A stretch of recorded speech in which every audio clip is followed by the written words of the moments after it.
Welcome to the Storytellers, the radio show and podcast that features those who choose to leave their mark on the world through the art of story. I'm your host, Grace Sammon. I look forward to our time together today. Now, let's meet our storyteller. Karen Eber is the Penultimate expert on the art and the power of story. In her career, she has held such job titles as Head of Culture, Chief Learning Officer, and Head of Leadership Development for some of the world's biggest companies. Today, she hosts and is the head of the Eber Leadership Group, which helps companies change their culture, improve their entire development process, all one story at a time. Karen, welcome to the Storyteller microphone. Thank you for having me. I am so honored to have you on the show because most of our listeners are either authors or great lovers of story. And I want to start our session today with maybe a little story about you. Could you talk to us about eating crayons? Yeah, I have two different color eyes. I have a brown eye and a green eye. And when you have something that is physically different about yourself and people notice it, it is always a little odd. I can tell the exact moment when someone notices my eye color because I see their eyes move back and forth between mine, almost like their brain is trying to decide, do we look at the brown eye or the green eye, or the brown eye or the green eye? And as soon as that starts, I brace myself because I know what is coming. It is this litany of questions of, did you know you have two different color eyes? And what color eyes did your mom have? Do you see the same colors out of each eye? Or do your eyes give you special powers? And this thing that I love about myself becomes this burden because now I'm weird and people are calling their friends over and there's 10 faces like trying to get in mine and see my eyes. And I started to feel depleted and annoyed. So I decided to tell a story about it. And the next time it happened and someone did the, how did that happen? I said, well, I was born with brown eyes, and about the age of 4, I was in my room coloring one night. And you know that box of crayons that we all had that you throw them into, like the broken ones and the peeled ones and the perfect ones? Well, I reached into that and I took out a green crayon, and it didn't really smell like anything, but I tasted it and had a really interesting texture and I liked it. So I ate it. And I ate another and another until every green crayon in the box was gone. And the next day I woke up and my eye was green. And then I would be quiet. And people would always like look and their mind is telling them, there's no way this is true. But she said it so convincingly, like now I'm really not sure. And I would let them off the hook and say that, of course, no, I didn't have my eyes change colors because of crayons. But this amazing shift happened because I went from feeling like this odd thing on display to having a meaningful connection because the energy shifted and people realized. I asked her if she saw the same colors out of each eye.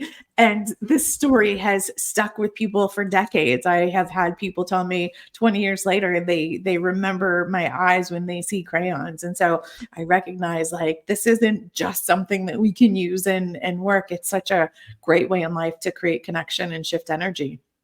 And it's the lead story in your fabulous new release, The Perfect Story, and it's got a crayon on the cover. And it engages us right away. And this is a big deal, right? Storytelling. You have led companies with over 90,000 people, roughly underneath your purview. Your TED Talk has been listened to over 2 million times. There's a real science to storytelling, not just the thing that we all may feel around the campfire or on our grandparents' lap. What's that science about? Yeah, it's not enough to tell a story. The way you tell one is going to make a difference in the experience. And so there is the understood science and new science. The understood science that many people know is that as you tell a story and you engage senses, you're going to get your brain lighting up much more dynamically than if you're just talking at someone or sharing data. There's even this term neural coupling where your brain lights up in the same activity as the person telling the story. It's like you get this artificial reality experience. And all of that is super cool and fascinating, including neurochemicals are released. If you hear a story that is really compelling and you feel like the person is being genuine and authentic, you feel empathy towards them and you actually start to get this increase of oxytocin, which is a bonding hormone. And it's like your brain is saying, this person feels safe to be around. And so this is why maybe you have a conversation with a colleague and you learn more about them and you come away feeling a little bit closer to them or feeling a bond with them. It's because you've gone through a neurological shift. So all of that is fascinating. But if you're telling a story, it doesn't really help you tell one. And so there's some new science that gets into the way your brain can respond to information and how you can leverage that when you're telling stories to make someone actually respond better to your stories. So, what I was intrigued by in reading the book are you give wonderful examples. There's some how-tos, there's wonderful essays by others within your book. And you also cite an ad that I'm sure many of our listeners will remember, and it's the famous Clydesdale adopts the puppy ad. Yeah. And I was struck, I think that was 10, 15 years ago. I think it was 2015. It was a commercial that came out for the Super Bowl, as Budweiser often did in the US. They have these commercials where a puppy runs across a field into a barn, screeches to a halt in front of a stall, meets a Clydesdale. And it is this heartwarming story that everybody that year remembered, voted their favorite. I think it was even nominated for an Emmy. But interestingly enough, it was a failure. Even though everyone loved it, it was not a compelling enough story for our brains. What happened when people unknowingly even saw this puppy run to the Clydesdale, our brains subconsciously were like, I know what this is. Puppy and Clydesdale, they're going to be friends. They're going to somehow get separated. They're going to have to come back together. And our brains take this as a moment of like, I know where this is going. I'm just going to kind of tune out a little bit. And so while people loved it and it was a feel good story, it didn't achieve the most desired outcome for a Super Bowl commercial, which is sales. And it is a great example that it's not enough to tell a story. The way you tell one can make a big difference in it. So that's a very, very important point because in your book, you talk about how there are some key factors of good storytelling: character, conflict, connection, but outcome is really critical. Will you talk more about that? When we communicate, there's usually something we want. We want people to get an idea, to be inspired, be motivated, try something different. And the same is true for stories. There is something that we want people to know, feel, do, experience differently as a result of the story. And to be able to achieve that, you've got to start there and get really clear on what is it you want your audience to come away with. Because until you do that, you're never going to stick the landing on your story. And so thinking through what is it that I want this experience to be for the audience makes a big difference. In education, we call that starting with the end in mind. And I had never put those things together until I started reading your book. You also talk about for storytellers, whether it's in the corporate world or a job interview, or quite honestly, for a eulogy or a wedding toast, you want them to start with their audience. Why is that so important? Yeah, it's a piece of storytelling that seems a little weird. Stories start with your audience and not with the idea of the story because you're going to tell it differently to every audience. So, just like if you're interviewing at three different companies, you might share your story differently based on the roles in the companies. Something similar happens when we tell a story. The group we're telling it to is important for us to center on. I think of it this way. When a loved one in our extended family asks us what we do for a living, about our jobs, and they're not in our field at all, we tell a really simplified version of that story. But if we're at a networking event and it's in our industry and it's people that we know and they ask us, we'll get right into it and tell a really different version. And it's because the audience is different and we're making the call that maybe Aunt Irene doesn't need to have the really heavy version. We're going to simplify it. Something similar happens when we tell stories. You want to get clear on who is that you're telling this to? What is their mindset today? What might be an obstacle in those things that you want them to know, think, feel, or do differently? Because that allows for you to think about how to tell the story and how to adapt it to each audience. Let's go back now to the other elements that you talk about: character, conflict, and connection. So stories have characters in them, and we want these characters to be relatable. They don't have to be likable, but we want to understand why are they doing what they're doing. Because when that feels relatable, we can see ourselves in the story or think of other people that have experienced it, and then we're able to follow along and we're there. When they're not believable, when we don't understand why they're doing, why they're doing what they're doing, we tune out. So characters are a big piece of the stories because often that's where the conflict is, which is the second one. Conflict is the heart of your story. When you run out of conflict, you run out of story. And conflict is this fuel of what is that tension? What is that thing that we're going to be exploring in the story and that we're trying to seek some resolution on? And conflict can be between two people, it could be between a person and an event.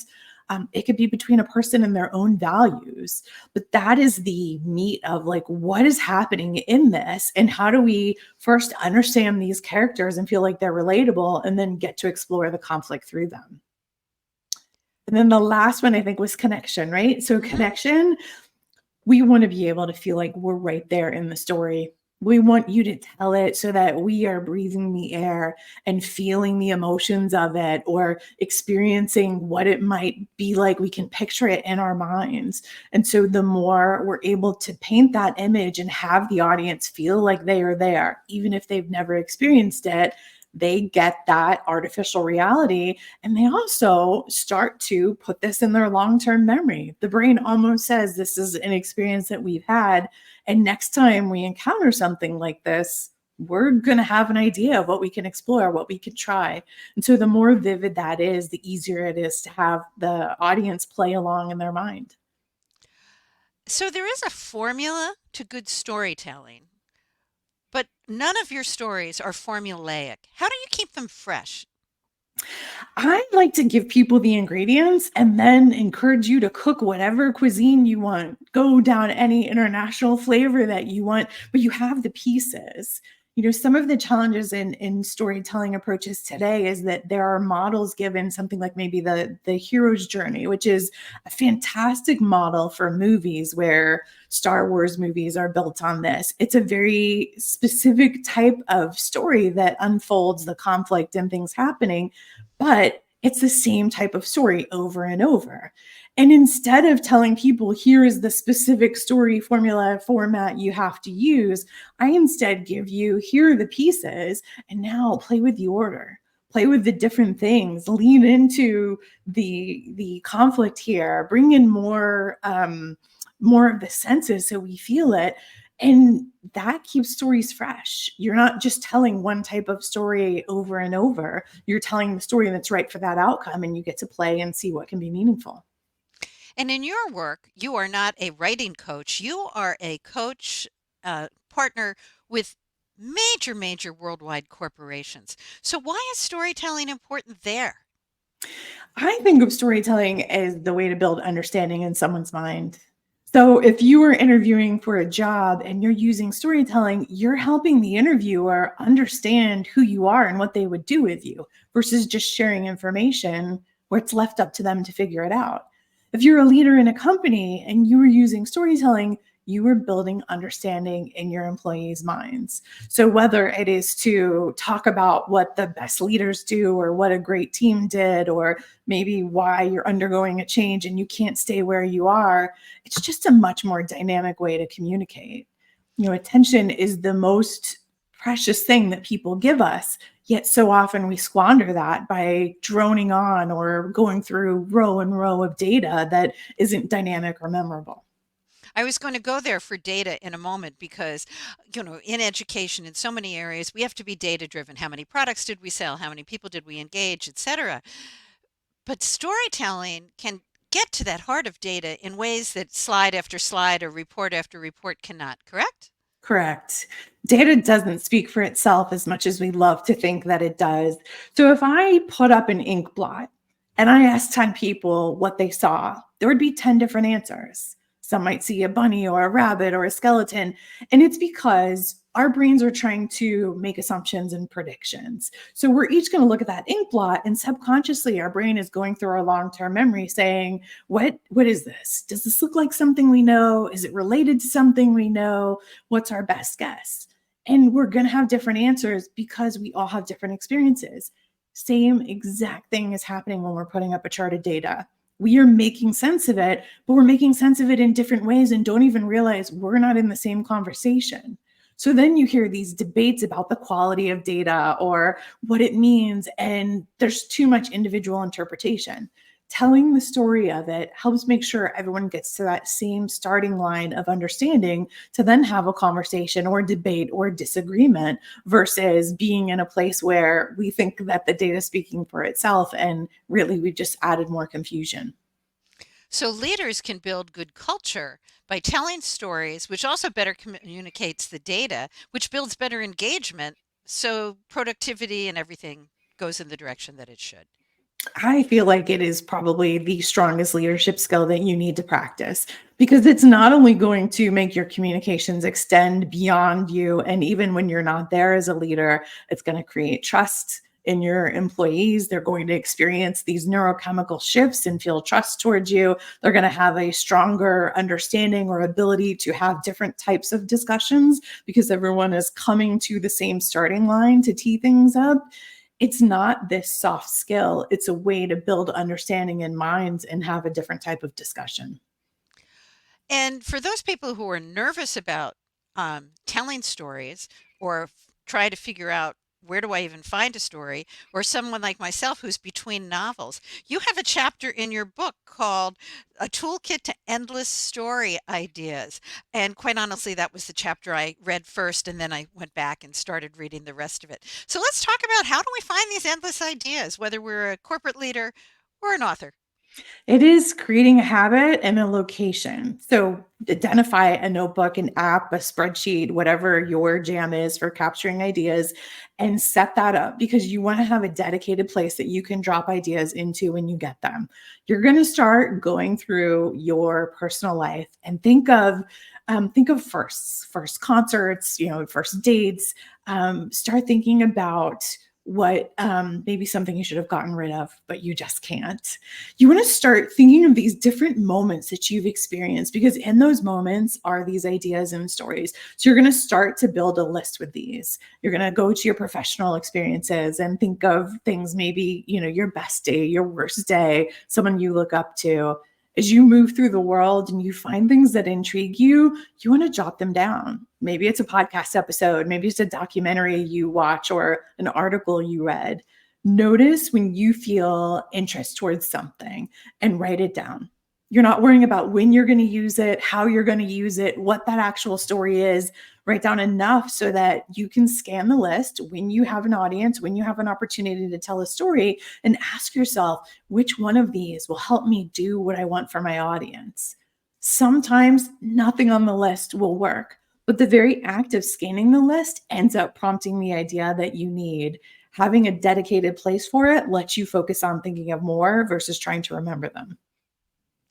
You also talked about the importance of having a muse. And I know when I finished my last novel, I did have someone who was just hungry for chapters who said, "Oh no, this isn't, you have to write more, you have to do this." And I found the power of a muse powerful, for lack of a better word. How do people find a muse? Notice someone that when you leave the conversation, you come with more energy and ideas than when you started it. For me, it often looks like someone in the business world where we're talking and I hear them struggling with something. And then when we get off the phone, I realize if they're struggling with this, 27 other people are as well. So let me start there. Notice that where someone just serves as a fountain of inspiration for you and you come away with just countless ideas that are going to help you move forward. Well, you certainly have been that for me through your book, The Perfect Story. I'd like to close with you have such a diverse career. You're doing so many things globally. What's the favorite part of what you're doing right now?